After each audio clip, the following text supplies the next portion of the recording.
Welcome to Pro Talks. This is Gail Washington, professional support staff, and we're here today and we're going to be talking about some different things about employment and what papers and paperwork employees need and what you need to have on file and as you're hiring in new employees and just some just little tips about what forms are needed and what they do. Do you hold on to them? Do you have to submit them to the IRS? Those kind of things.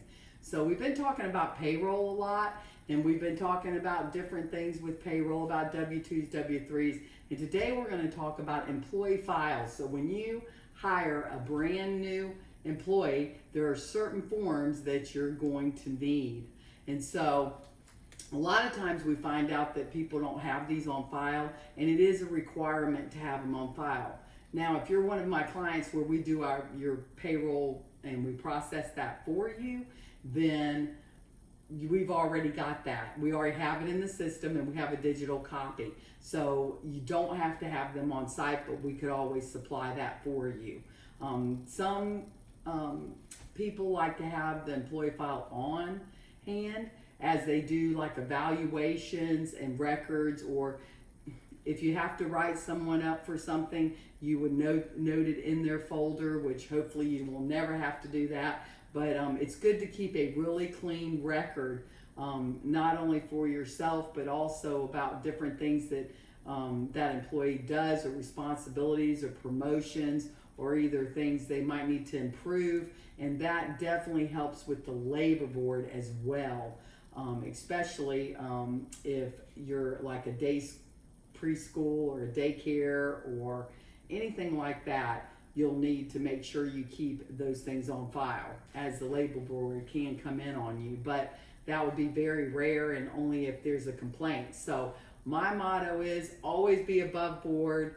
You can always keep things straight. And by the way, employees love communication, and they can improve if they don't know what to do and you're not telling them that they need to improve on things. So today we're going to go over a couple of different forms.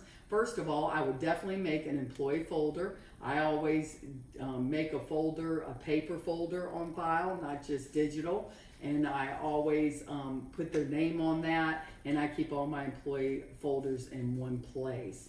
And so, but when you're first hiring someone, you are going to be getting them to fill out, and I'll have these on the email that I'm sending you, so you can download these so you can take a look at them and make sure that you have those. And like I said before, if we're processing your payroll, then we have these on file as well, so you won't need to do anything with those. But if not, you need to make sure that you've got documentation on them. So an I-9 is a form that is a U.S. citizenship, is what it is. Employment eligibility verification. So what that is that is a document, and it's just general information, and you need to make sure it's completely filled out. And so you may even want to print these off during this lecture so that you can kind of follow along, but it's very simple. It looks like a lot of pages, but basically you need to fill those out in its entirety. But you would, of course, make sure their birth date's on there, make sure their social's on there, and also make sure they answer the questions if they're a U.S. citizen and things like that. And the employee definitely needs to sign and date as well, and the signature of the entity. Like if you're the treasurer or if you're the bookkeeper for the small business, then you could sign that and put the address down there. And then there is a second page if you hired somebody that's not a U.S. citizen, but they have a work number and they are in waiting for their citizenship, things like that, and you would want them to fill that out, and it tells in detail everything that you need to know. So, and if you have any questions on that, you can definitely call us. Also, what you need with an I-9 is proof of who that person is.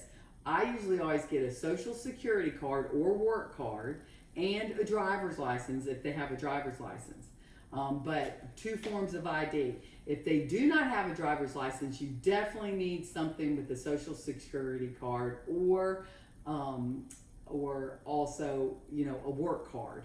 And so make sure that you have those, and you should have a copy of that and keep that in their folder at all times. You do not have to submit this to the IRS. This is if they check or question anything, they may come in and ask if you have these on file. So very important. Another thing is a W-4 form. W-4 form is a calculation or report that helps the employee calculate how many dependents or they want to claim and how much tax they want out of their check each week. And they have that right to do that. There is a brand new W-4 from 2020 that's done by sums instead of number of dependents. And so if you have hired somebody in 2020 for the first time, they will need to have a W-4 2020. If they are an employee that's previous to 2020, then they can keep their same W-4 form and same dependents and everything, and they are kind of grandfathered in. But if they ever want to change how many dependents or what's taken out of their check and withheld each week through payroll, then they will need to update to the 2020 form. The 2020 form's a little bit nicer. It's a little bit more complicated, not much, but it's a little nicer because it truly calculates the expenses and other income that that person is receiving. And so what it does is that form brings you to a conclusion where it'll level out your taxes, because the IRS is trying to push that at the very end of the year when you file your taxes, you're pretty much even. So they don't have to pay you out or you don't have to pay them in. So that's the reasoning behind the big change on the W-4 2020. So you definitely want to make sure that is in there and everything is filled out and that it is signed by the employee and by you. And if they want a copy of that, of course, you could give them a copy of any of this stuff if you want, but you need to keep that on file.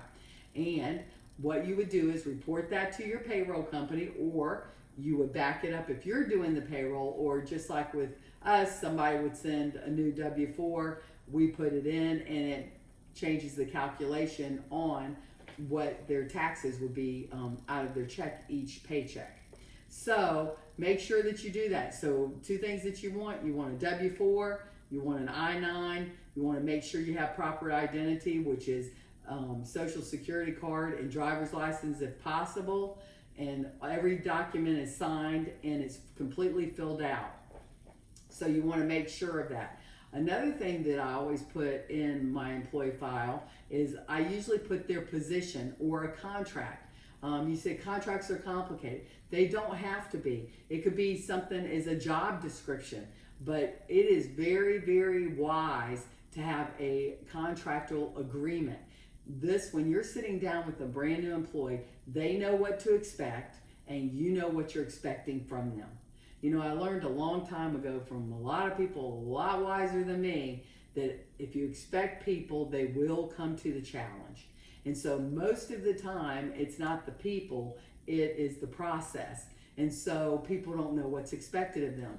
I go through that contract. I have their compensation on the bottom, and I also have any kind of benefits that we agreed upon. And I go over that with the employee in its entirety, the whole contract, and ask them if they have any questions. If they'd like to take it and read it, they can take it and read it. And they can ask me any questions then, and I sit down with them and I, sign as an HR director. When I was working for a corporation, I would sign and I'd have the employee sign, and it clears up so many things. And I meet with them every single quarter and we do evaluations, and then once a year, if anybody got promotion or anything like that, or maybe a cost of living increase or anything like that, we go over with it. So very, very important and very useful. Listen, you don't want to be changing employees. If you get somebody good, you want to make sure that you're giving them the opportunity to be part of your team and make a difference. And so that's basically what I wanted to go over today. In the employee folder, we've got the I-9, we've got the W-4, forms of identification, and a contract and evaluation sheet. Those are very, very, very important, and that's the way you'll have the best protection with the labor board, and you'll have better employees for it, a better team.